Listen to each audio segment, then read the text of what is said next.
Tomorrow at 9 on ABC 30. Tonight, breaking news, the historic election unfolding right now. The battle for Georgia and control of the U.S. Senate. The eyes of the nation tonight focused on Georgia now, the two Senate runoff elections. And voters there know this is about much more than Georgia. The control of the Senate in their hands, the future of President-elect Joe Biden's agenda. If both Democratic candidates win, the party will have control of Congress and the White House. If just one of the Republicans win, they keep control of the Senate. Steve Osunsami standing by in Georgia with what we know so far. All of this tonight as President Trump puts new pressure on Vice President Mike Pence to do something about what will then play out on Wednesday. Congress set to make it official, President-elect Joe Biden's victory.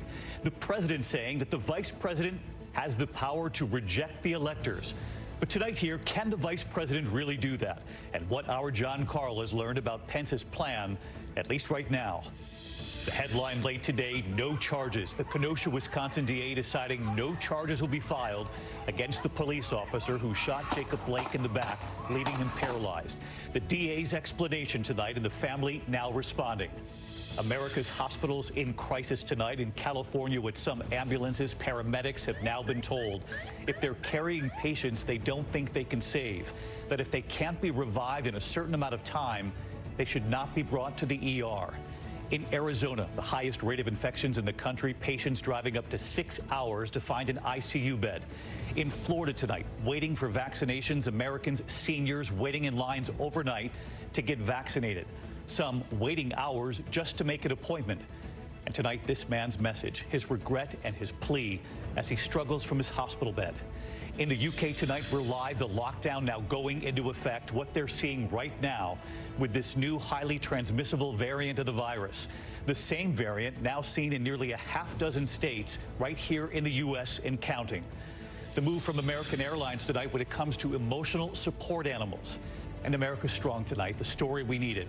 Why this truly is a new year for two families.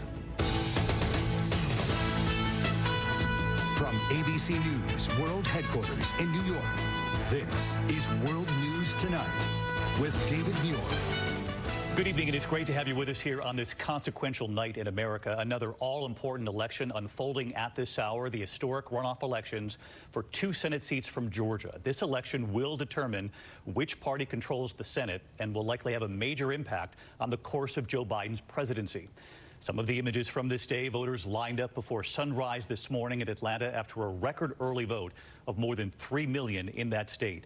Republican David Perdue fighting for a second term, challenged by Democrat Jon Ossoff, and Republican Kelly Loeffler, who was appointed to her seat, fending off Democratic challenger Reverend Raphael Warnock. The bottom line tonight, when it comes to control of the Senate, Democrats need both of their candidates to win. They will then have a tie in the Senate, and Vice President-elect Kamala Harris would cast any tie-breaking votes.